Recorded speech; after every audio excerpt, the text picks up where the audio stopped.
नहीं पैसे हैं तो राहु केतु ग्रह तो क्या करेगा, दुनिया का कोई ग्रह धरती पे आके आपका कुछ नहीं बिगाड़ सकता। और ये चवन्नी छाप तो सुद्धा ही कुछ नहीं है, इनका यमराज तो बैठे ही अमरदीप कादियानी, इनको हरिद्वार तो छोड़ के ही आऊंगा मैं कुत्तों को, इन्होंने सारे देश को परेशान किया हुआ है।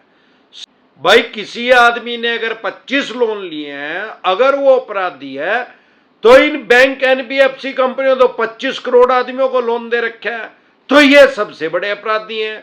अगर कोई आदमी समैक पी रहा है तो अपराधी है, भाई क्यों खरीद रहा है, अरे बेचने वाला उससे भी बड़ा अपराधी है। चोर को क्यों पकड़ो, चोर की मां ने पकड़ ले यार, नहीं तो और चोर पैदा कर देगी। सबसे पहले आप बेसिक बात समझ ले साथियों। अगर आप मुझे फेसबुक पे देख रहे हैं तो हमारा एक चैनल है यूट्यूब पे डिसेंट एडवाइस के नाम से, जिस पे मैं 2000 से भी ज्यादा वीडियो डाल चुका हूं लोन से रिलेटेड। आपको या आपके किसी भी यार प्यारे रिश्तेदार को लोन से रिलेटेड कोई भी दिक्कत परेशानी समस्या अगर आ रही है तो यूट्यूब के सर्च के ऑप्शन में जाके वो प्रॉब्लम लिखें, आगे जैसे ही डिसेंट एडवाइस लिखेंगे तुरंत प्रभाव से आपकी समस्या का समाधान हो जाएगा। साथियों, अनसिक्योर लोन में मैक्सिमम कोई भी बैंक या एनबीएफसी कंपनी आपके साथ क्या कर सकती है, सबसे पहले तो आर्बिट्रेशन कर सकती है आपकी, मतलब आपके पास सोल आर्बिट्रेटर का नोटिस भेज सकते हैं। अगर आपकी 5-4 ईएमआई डिफॉल्ट हुई होंगी तो आपके पास आ गया होगा। 2-3 ईएमआई जैसे ही आपकी डिफॉल्ट होती है तो सबसे पहले आपके पास रिकॉल नोटिस आता है। रिकॉल नोटिस का मतलब क्या है कि बैंक कानूनी रूप से आपको धमकी दे रहा है, उसमें ज्यादातर 7 दिन का टाइम देते हैं, 7 डे का। भाई 7 दिन के अंदर अंदर हमारा सारा पैसा वापसी दे दो। भले ही आपने 20 साल के लिए कोई होम लोन लिया या कोई पर्सनल लोन आपने 5 साल के लिए लिया है, ज्यादातर 5 साल से ज्यादा पर्सनल लोन मिलता नहीं। अगर आपने 5 साल के लिए लोन लिया और आपकी 5 ईएमआई गई हैं सिर्फ अभी 5 महीने की या 6 महीने की लगा लो, तो ये आपसे अपने 4.5 साल के पैसे जो आपने ईएमआई में देने थे वो सारे मांग रहे हैं और उनका ब्याज प्लंटी जुर्माना ही मांग रहे हैं। कानूनी रूप से आपको धमकी दे रहे हैं कि अब हम आपको पैसा नहीं देंगे, आपका व्यवहार खराब है, आपकी मार्केट खराब है, मेरे सारे पैसे दो। इनको सारा पता है, इससे ईएमआई तो दी नहीं जा रही यार, ये 4.5 साल के पैसे कहां से देगा। आपको साइकोलॉजिकल प्रेशर में ले रहे हैं, मनोवैज्ञानिक दबाव के अंदर आपको लिया जा रहा है। 99% फेक नोटिस आपके पास भेजे जा रहे हैं, चवन्नी छाप भेज देते हैं रिकॉल नोटिस का, सारी तरह के नोटिस फेक भेज रहे हैं लोगों के पास। फेक नोटिस डिसेंट एडवाइस लिख के वीडियो देख लें, आपको पता लग जाएगा जो नोटिस आपके पास आया वो फेक है क्या जेन्युइन है। इसके अलावा ये क्या कर सकते हैं, आर्बिट्रेशन का नोटिस भेज सकते हैं। आपके पास लिखा आएगा सोल आर्बिट्रेटर, अगर आपकी 4-5 ईएमआई डिफॉल्ट हो गया तो जरूर आ गया होगा। आर्बिट्रेटर का मतलब क्या है, सबसे पहले तो एक बात समझ ले कि हमारे देश में किसी भी जज का नाम आर्बिट्रेटर नहीं है। आर्बिट्रेटर नाम के हर बैंक एनबीएफसी कंपनी के पास ऑफिसर होते हैं। ज्यादातर इस पोस्ट पे किसको लगाते हैं, रिटायर जज को लगा लेते हैं, या किसी रिटायर गजेटेड ऑफिसर को लगा लेते हैं, या किसी सीनियर एडवोकेट को लगा लेते हैं। अब जब ये आपके पास नोटिस भेजते हैं, रिटायर छोटा छोटा लिख देते हैं, जज साहब का नाम बड़ा बड़ा लिख देते हैं। अरे जब वो जज साहब रिटायर ही हो गए तो फिर वो पावर ही खत्म होगी यार। कोई आदमी डीसी है और उसके वो रिटायर हो गए तो पावर कलम की ताकत खत्म होगी, चाहे वो किसी भी पोस्ट पे है, क्योंकि डेमोक्रेसी है, लोकतंत्र है दुनिया का सबसे बड़ा। यहां ये थोड़ी है कि तालिबानी शासन है, कोई एक बार बन गया तो लाइफ टाइम के लिए उसकी कलम की पावर वही रहेगी जब तक वो हरिद्वार जाएगा। तो इनके पास क्या राइट्स क्या है, मतलब क्या, आर्बिट्रेटर का मतलब है मध्यस्थ, मीडिएटर, बिचौला। उसका काम क्या है भाई, ज्यादातर ये अपना एक ऑफिस बना के रखते हैं, बहुत से सीनियर एडवोकेट भी ये काम कर रहे हैं, वो जज की भूमिका में होते हैं। मतलब वो दोनों पक्षों की बात सुनेंगे और जो उनको ठीक लगेगा फिर वो एक डिसीजन देंगे, जिसको कानून की भाषा में अवॉर्ड बोलते हैं। अब उसने अगर अवॉर्ड पास कर भी दिया उस आर्बिट्रेटर ने, सबसे पहले तो जो आर्बिट्रेशन की प्रक्रिया है ये होती क्यों है, ये सबसे पहले क्या है, आर्बिट्रेशन एंड कंसिलिएशन एक्ट 1996 1996 में कानून बना, क्योंकि कोर्ट के ऊपर हमारे देश में बहुत ज्यादा बर्डन था, करोड़ों केस आज भी पेंडिंग है। तो भाई बारी इनका निपटारा हो जाए, बारी केस खत्म हो जाए, कोर्ट में लिटिगेशन आए ना, कोर्ट में केस वो आए ही ना, क्योंकि अगर कोर्ट में केस आएगा तो फिर उसका भी सतान देना पड़ेगा भाई, चाहे छोटा हो चाहे बड़ा केस हो। हमारे यहाँ तो 10,000 का केस भी दर्ज हो सकता है, 10 करोड़ का भी, 100 करोड़ का भी, 500 करोड़ का भी। ये कोई लिमिट तो है नहीं कि कोर्ट में आप जा नहीं सकते, आप माननीय सुप्रीम कोर्ट का भी दरवाजा खटखटा सकते हैं। अब होता क्या है भाई, जो ये आर्बिट्रेशन एक्ट है, इसने कोई बैंक एनबीएफसी कंपनी को ऐसे राइट्स नहीं दिए कि आपका अदर स्टेट में आर्बिट्रेशन कर दें, और ज्यादातर अदर स्टेट से ही आता है। तो आप एक सिंपल नोटिस इशू करो उसी आर्बिट्रेटर को और उस बैंक को कि भाई जिस डिस्ट्रिक्ट में रहता हूं मैं, जिस होम टाउन में रहता हूं, आप मेरे होम टाउन के अंदर आर्बिट्रेशन की प्रक्रिया करो, मेरे घर से 2000 किलोमीटर दूर क्यों कर रहे हो। उसका इनके पास कोई जवाब नहीं है। 99% चांस है कि आपकी डिस्ट्रिक्ट होम टाउन में करेंगे नहीं, अगर कर दें तो ऐसे कोई राइट्स नहीं है कि ये आर्बिट्रेटर नियुक्त करेंगे। आप कह दो मैं आर्बिट्रेटर दूंगा, मैं एक आदमी को अपॉइंट करूंगा और वो दोनों पक्ष की बात सुनेगा, मेरी भी और बैंक की भी, और जो वो डिसीजन देगा वही दोनों पक्षों को मान्य होगा। अब वो उसको मानेंगे नहीं, कह दे भाई साहब जब आप मेरे को नहीं मान रहे आर्बिट्रेटर को, तो मैं आपके आर्बिट्रेटर को क्यों मानूं। अब क्या होगा, अब उस बैंक या एनबीएफसी कंपनी को हाई कोर्ट में जाना पड़ेगा, हाई कोर्ट की डायरेक्शन लेके आनी पड़ेगी। हाई कोर्ट एक आदमी को अपॉइंट करेगा, थर्ड पार्टी को, जो ना बैंक का आदमी होगा ना आपका, वो जो डिसीजन देगा वो दोनों पक्षों को मान्य होगा। उसमें सालों लग जाते हैं, तब ये वहां कभी जाते नहीं। तो इस तरीके से आप अपना बचाव कर सकते हैं।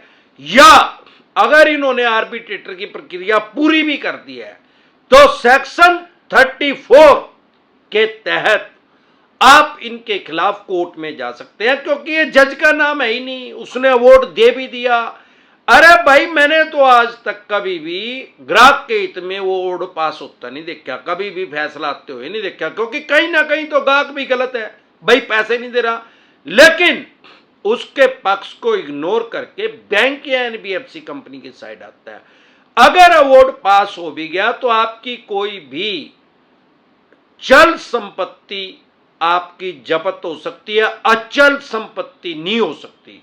मूवेबल प्रॉपर्टी हो सकती है, अनमूवेबल नहीं हो सकती। जैसे मकान, दुकान, जमीन जायदाद, फैक्ट्री, कारखाना, स्कूल, कॉलेज, बंगला, कोठी, इसके ऊपर ये अवार्ड लागू नहीं होता। कोई चवन्नी छाप आपको ये कह रहा है कि अवार्ड पास करवा के आर्बिट्रेशन की प्रक्रिया करवा के आपके मकान को जब्त कर देंगे, आपके मकान की एक्शन हो जाएगी, ऑक्शन कर देंगे, बोली करवा देंगे, जमीन की करवा देंगे, फैक्ट्री करवा देंगे, 100% बकवास कर रहा है। चल संपत्ति, मूवेबल प्रॉपर्टी, जैसे scooter, motorcycle, car, jeep, truck, बस, इसको टैच करवा सकता है, लेकिन उसमें भी एक कंडीशन है, अगर आपकी वो व्हीकल पहले ही लोन पे है तो उसको टैच नहीं कर सकते, क्योंकि पहला हक उस बैंक एनबीएफसी कंपनी का जिसने आपको लोन दे रखा है। और ये ऑर्डर तो दे सकते हैं, इन्होंने अवार्ड पास कर दिया, उसके बाद भी इन्होंने कोर्ट में जाना पड़ेगा बैंक एनबीएफसी कंपनी को, क्योंकि वो जज का नाम है ही नहीं, उसने अवार्ड पास कर दिया, उसके बाद भी कोर्ट में जाना पड़ेगा, कोर्ट के ऑर्डर लेके आने पड़ेंगे। तो आप कोर्ट में जाकर उसको चैलेंज कर सकते हैं और इजिली उसमें स्टे मिल जाता है। तीसरा, ज्यादा से ज्यादा चेक बाउंस करेंगे। भाई चेक बाउंस करेंगे, करते का है अदर स्टेट में कर देते हैं, तो डरे घबराए नहीं। अगर आप उसको इग्नोर कर रहे हैं, हल्के में ले रहे हैं, तो आपको 14 दिन के लिए न्यायिक हिरासत में जाना पड़ सकता है, 14 दिन के लिए आपको जेल में जाना पड़ सकता है। लेकिन अगर आप उसको हल्के में नहीं ले रहे, इग्नोर नहीं कर रहे, तो ये बेलेबल ऑफेंस है, जमानती अपराध है, बाय एंड जमानत हो जाती है, सेम डे जमानत हो जाती है, तुरंत प्रभाव से जमानत हो जाती है, माननीय सुप्रीम कोर्ट तक चलते चलते फिर 40-45 साल लगेंगे, फाइनल डिसीजन आते आते। इनके पास इतना टाइम नहीं है, 50 बार आएंगे आपके पास सेटलमेंट के लिए, 5 बार लिख के लेके आएंगे कि सेटलमेंट कर लो, पहले ब्याज प्लंटी जुर्माना हटा देंगे, फिर प्रिंसिपल का 15% डिस्काउंट देंगे, फिर 30% देंगे, फिर 45% देंगे, फिर 60% देंगे। 5वीं बार में प्रिंसिपल का भी 75% देने के लिए तैयार हो जाते हैं, क्योंकि इनको पता है 40-45 साल में इसका बोलोरामी हो जाएगा, हरिद्वार ही चला जाएगा। और जिन्होंने आपको लोन दिया है वो कोई 16 साल के थोड़ी है। 16 साल के लड़के या लड़की को तो कोई आरबीआई लाइसेंस नहीं देती बैंकिंग करने का। तो उस आदमी की उम्र भी 40-45 साल, 30-35 कुछ तो होगी। 45 साल के बाद उसका भी बोलोराम हो जाएगा। इनके पास इतना टाइम नहीं है, डरे घबराए नहीं, सिर्फ अपने राइट्स और अधिकार जान ले, तब आपका डर स्वाभाविक रूप से खत्म हो जाएगा। अगर 2 तरह के नोटिस को अवॉइड ना करें, एक तो चेक बाउंस की, दूसरा अगर सरफेसी एक्ट 2002 के अकॉर्डिंग आपके पास नोटिस आ रहा है 13(2) का, 13(4) का, सिंबॉलिक पोजीशन का, फिजिकल पोजीशन का या डीएम साहब का, उसको कभी भी हल्के में ना लें, कभी भी उसको इग्नोर ना करें। अगर आप उसको इग्नोर कर रहे हैं, हल्के में ले रहे हैं, तो आपकी प्रॉपर्टी की ये ऑक्शन कर देंगे, बोली कर देंगे, स्क्रैप के रेट में, कबाड़ी के रेट में उसको बेच देंगे। फिर चाहे वो मकान, दुकान, जमीन जायदाद, फैक्ट्री, कारखाना, स्कूल, कॉलेज, बंगला, कोठी या शोरूम, जो भी आपने मॉर्गेज करके, रहन रख के, गिरवी रख के इनसे लोन लिया है। लेकिन अगर आपको अपने राइट्स पता है, अधिकार पता है, तो आप सरफेसी एक्ट में भी अपना बचाव कर सकते हैं, क्योंकि ये वर्ल्ड की सबसे बड़ी डेमोक्रेसी है, दुनिया का सबसे बड़ा लोकतंत्र है। आपके जो फंडामेंटल राइट्स हैं, जो संविधान ने आपको अधिकार दिए हैं, वो सरफेसी एक्ट उसको खत्म नहीं कर सकता, ना ही हमारे देश में कोई ऐसा एक्ट आएगा। अगर आपको अपने राइट्स नहीं पता, तो लाखों आदमियों की प्रॉपर्टी को स्क्रैप के रेट में बेच चुके हैं, कबाड़ी के रेट में उसको बेच चुके हैं।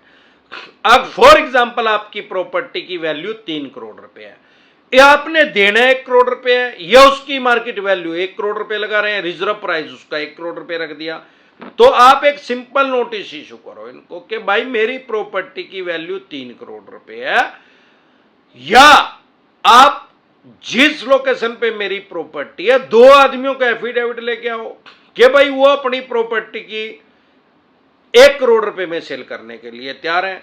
जहां भी मेरी प्रॉपर्टी है, जिस लोकेशन पे है, जिस गांव में, तहसील में, कस्बे में, डिस्ट्रिक्ट में है, जितने स्क्वायर यार्ड की है, जितने स्क्वायर फुट की है, फैक्ट्री या कारखाना है, जिस लोकेशन पे है, जिस मोहल्ले में है, जिस गांव में है, जिस तहसील में है, जिस कस्बे में है, जिस डिस्ट्रिक्ट में है, या आपका कोई फ्लैट है, जिस सोसाइटी में है, जितने स्क्वायर फुट का है, जितने बीएचके का है, उतने ही बीएचके के 2 आदमियों के एफिडेविट लेके आओ कि वो आदमी 1 करोड़ में अपनी प्रॉपर्टी को सेल करने के लिए तैयार है, तो मैं मान लूंगा मेरी प्रॉपर्टी की कीमत 1 करोड़ रुपए है। नहीं तो मेरी प्रॉपर्टी की कीमत 3 करोड़ रुपए है, आप 3 करोड़ में इसको सेल करके 1 करोड़ अपना ले और 2 करोड़ मुझे दे, ना नो मन तेल होगा, ना कबीरा दाना चेगी।